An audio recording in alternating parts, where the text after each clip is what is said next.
rushing. This is the first 2 weeks they gave up 163, around.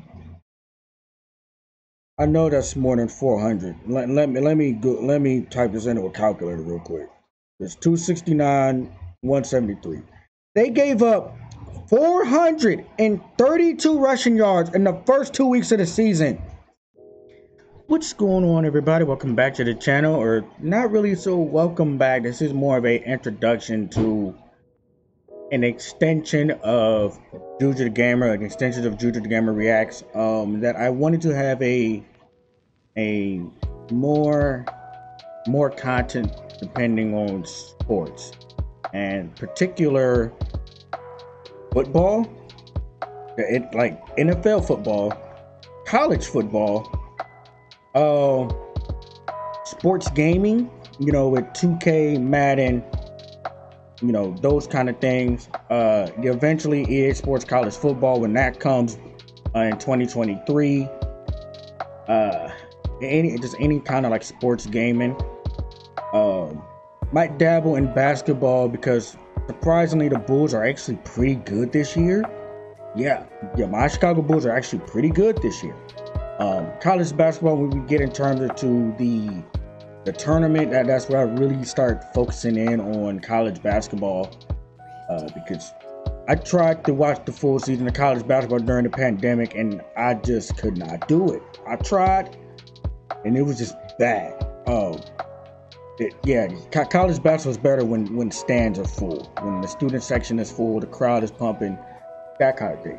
So this whole channel, which is going to be called Juju Sports Corner, basically just going to be about sports. I might have you know, friends, family, basically anybody that's knowledgeable about sports are going to make regular appearances on this channel, because me, my cousins, my friends, even family, that's all we talk about is just sports in general. So we're gonna hit my intro, then we're going to talk about how I felt about Ohio State's season in terms of the overall view before the Rose Bowl game. Let's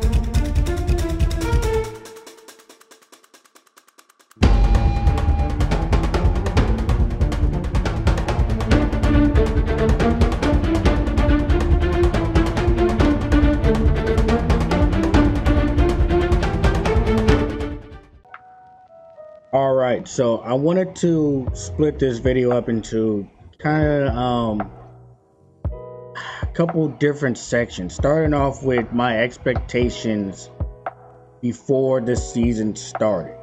Now, we all know in the offseason, Ohio State was just coming off a national championship game appearance against the Death Star that is Nick Saban in Alabama. We were not healthy going into that game. We were dealing with COVID and injuries, and it showed. It mostly showed in the second half, and it mostly showed that Alabama, while Ohio State and Alabama put out the most talent into the NFL, it showed that we were still behind. Whether it was scheme or just personnel, we were still behind in areas.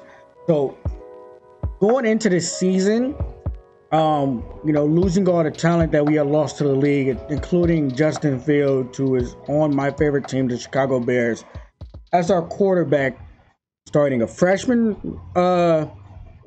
quarterback, a freshman running back, and, you know, having the old reliable as receivers helped. My major, I expected a down year. I'm gonna be completely honest with you. Between Bama, Clemson, and Ohio State, I was expecting all down years because of just the amount of talent that they lost. I knew it would take a year, you know, it would be a down year, but I expected all of them to have much better seasons this next fall. So I was pleasantly surprised that we went 10-2 this year. However, I'm going to start off with my main concerns during the year. So,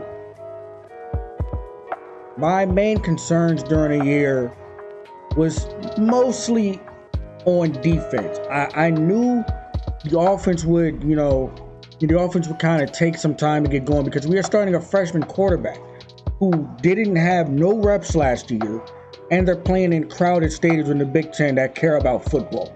I knew he was going to take some time to get used to. Now, was I annoyed that CJ Stroud was missing wide open reads early in the year? Yes, I was very annoyed by that. And I'll get back to that point later because I feel like when they came out and said he was dealing with a shoulder injury, it showed. I went back and watched those games, it showed. Like I said, my main issue was the defense because we had got absolutely toasted by Bama on defense in the championship game. So I expected our defense, which had the most returning players, to come back and prove their worth. I expected major improvements from the defense, whether it was scheme or it was personnel. I expected the defense to be improved greatly. And that game against Minnesota showed me something. Mo Ibrahim, who was the Big Ten running back of the year last year, who unfortunately got injured week 1, I believe he almost went off for 200 yards before he got hurt. Hold on. I'm about to look this up. What was his stats that game? Yeah, so this is the first game. He only played one game the entire season. He went for 163 yards and 2 touchdowns week 1. That's when I started getting worried because I'm like, okay, I understand he's the Big Ten back of the year. I understand Minnesota has a senior offensive line. I understand that. But we're just getting gashed in the ground game. I had major concerns. Luckily, our offense, who was otherworldly this year, bailed us out. Because had they not, we would have lost week 1 to Minnesota. A scrappy Minnesota team. Week 2 against Oregon. Now, I'm going to look this up again. This is going to be a running theme here. Hold on. I'm typing this in now. Rushing stats, Ohio State game. I knew they had done something dumb. Yeah. 270 yards on the ground. Rushing. This the first 2 weeks they gave up 163, 270, around. I know that's more than 400. Let me type this into a calculator real quick. It's 269, 173. They gave up 432 rushing yards in the first 2 weeks of the season. If we didn't have the offense we had, those would have been blowout games. And with the Oregon game, our offense, CJ Stroud's shoulder was injured. He missed a lot of throws, and it was literally his second start. But to say our defense to start the year was bad, yeah, it was bad.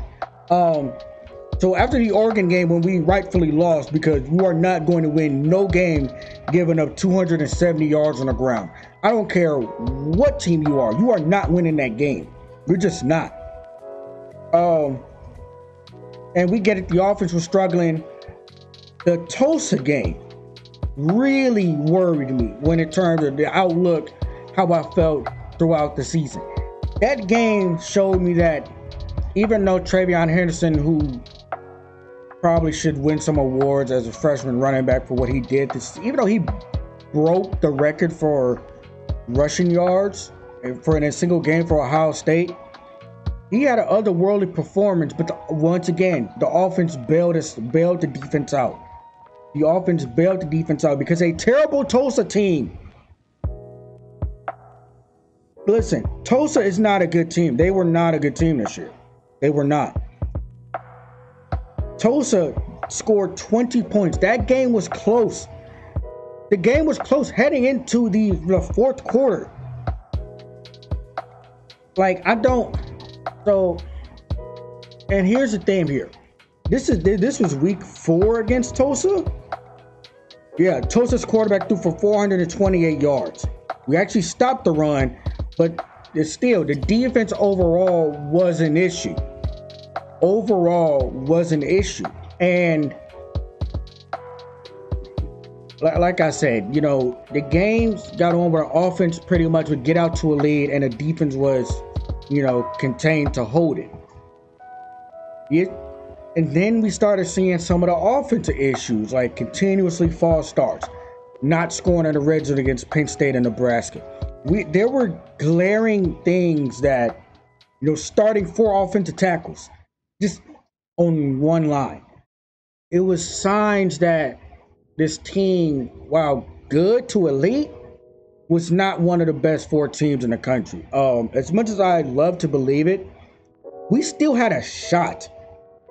We still had a shot to be in a playoff after we destroyed Michigan State, after we destroyed Sparty, and all these issues came back during the most important game of the year, which is Michigan.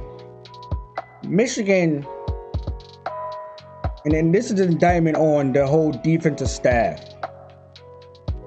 After they had ran for almost 200 yards in the first half, they had at least 100 yards at the first quarter. I wish I was kidding you. After getting gashed in the first half, why were there not defensive changes to put 8 in the box? Stop Michigan's ground game. It was mind-boggling.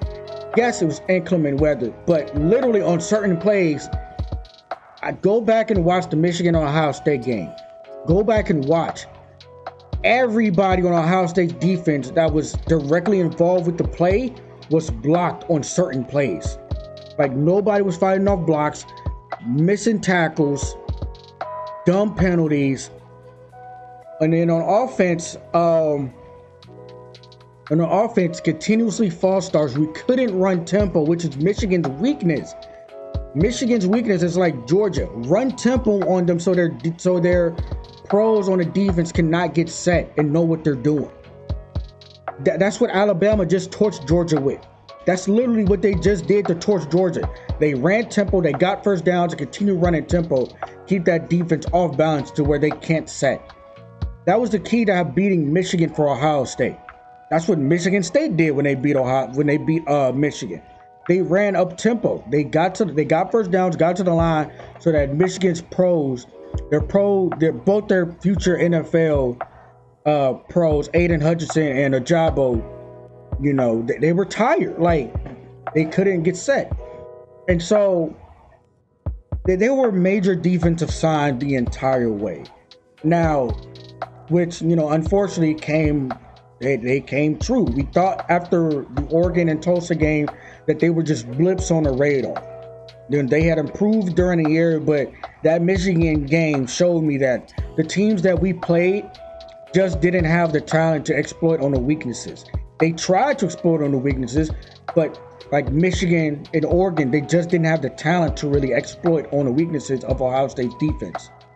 Now offensively, man, oh man. CJ Stroud greatly improved over the year. He started off shaky, but when they came out and rested him against Akron due to his shoulder injury, and when he came back and lightened it up, that let me and every other fan know that, okay, he was hurt coming into the year. If he was fully healthy, we probably would have beaten Oregon. We would have beaten Oregon because he had missed wide open throws. Like, just put too much on, like his throws wasn't accurate. So that just let me know that, no, we could have beat Oregon if he was healthy. We might not have stopped him at all on the ground, but we at least had more of a puncher's chance at beating Oregon. Man, Travion Henderson emerging as the feature back because of how explosive he is. He would be taking screens, dives, outside zones, toss plays, 70, 40 to 80 yards, just one cut, gone. He broke the record for most touchdowns by a freshman running back, and we didn't even reach the natty. Do you know how insane that is? He almost had 20. He had 20 touchdowns by himself. You don't even sniff the conference title game. We had 3 1,000-yard receivers. 2 of them are probably not going to play in a Rose Bowl because they are going pro. And Chris Olave and Garrett Wilson. They're going pro. Like, I don't see a reason for them to play in a Rose Bowl unless they want to go out on a good note, on a win in their last games at Ohio State. That is the only reason why I see them playing in that game. But yeah, the offense was lethal. The offense was lethal when the offensive linemen got pushed, when they gave CJ Stroud time to throw the ball, and there were no silly penalties. That's what doomed Ohio State this year on offense. Silly penalties when we wanted to run up tempo, false start, holding. Receivers not set, tight ends not set. Just silly penalties that should have been cleaned up, just never happened. And then not converting in the red zone became an issue late in the season. Overall, you know, I like the way the offense looked. I just wish the defense was just better. In terms of the overall season, I just wish the defense was better. The defense was just overall better. As far as looking forward to next year, I fully expect CJ Stroud and Travion Henderson to take that much of a leap, because now they're getting the full offseason. They got a full season's worth of experience. I'm expecting those two and Jackson Smith-Njigba, and I hope I did not just butcher his last name, and Njigba, to emerge as the stars on the offense. Once again, my issue is defense, because from what I've seen last year, this season, we have major holes at linebacker. The linebacker group was just bad. Like, it's bad when you have 3 different linebackers transfer out of the room. It's bad when you have a converted running back and a tight end that came into Ohio State as a linebacker is now converting back probably to full time. It's bad. Like our linebacker room is bad.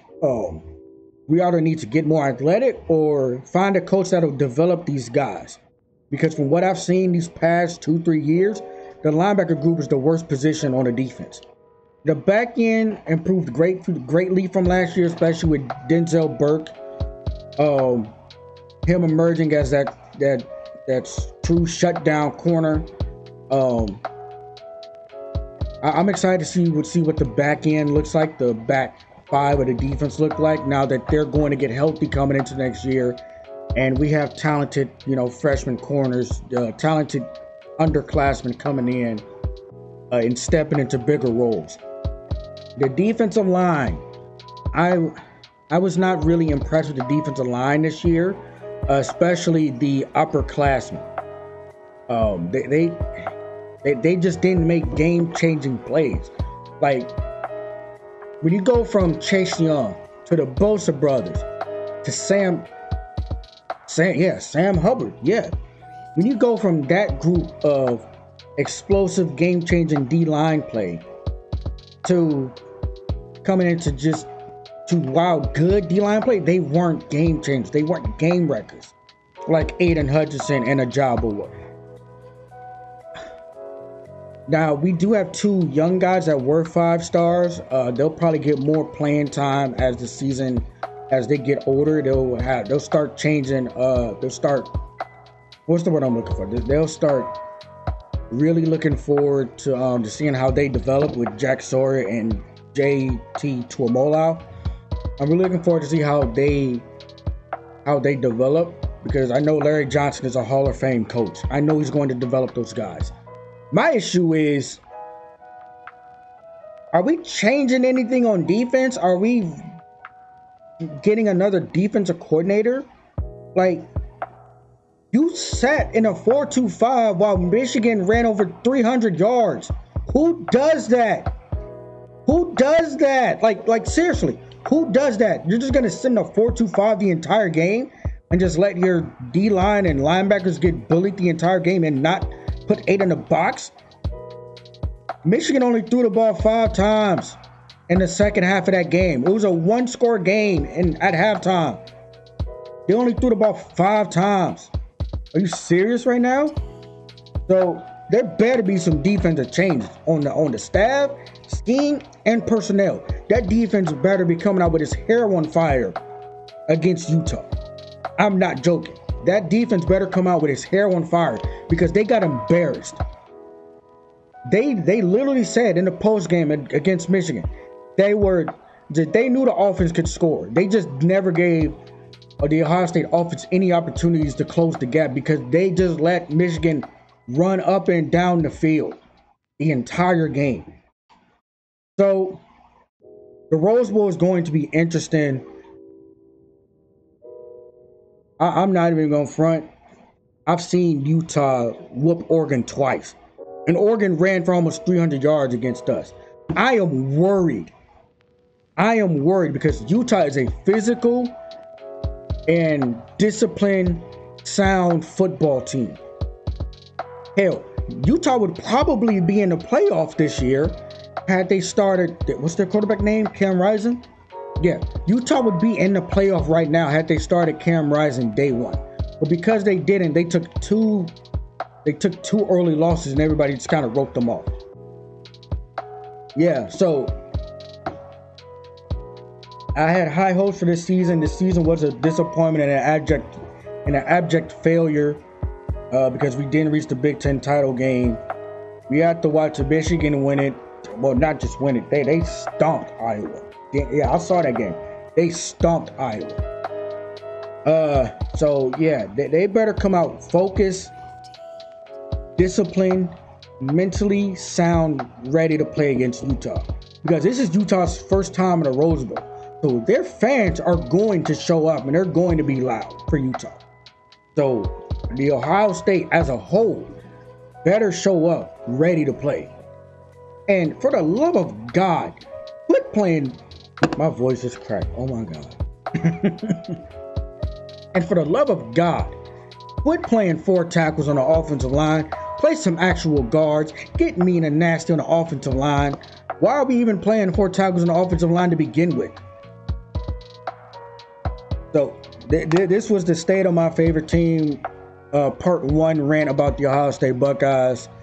Part 2 is the Bears. Oh man, oh man. I don't even know where to begin with that dumpster fire of a team. But this is Juju Sports Corner, aka I'm Juju the Gamer. I'm signing out. See you next time. Make sure that you leave a like, hit that subscribe button. Make sure you hit that bell notification so you're notified every single time I upload a video to the channel. And let me know how you felt about Ohio State's season overall, how you feel about the playoffs. I will be discussing how I personally feel about the playoff rankings when I get time to, now that the Final Four are set. But like I said, I'm Juju the Gamer. This is Juju Sports Corner. I'm signing out. See you next time in the next video.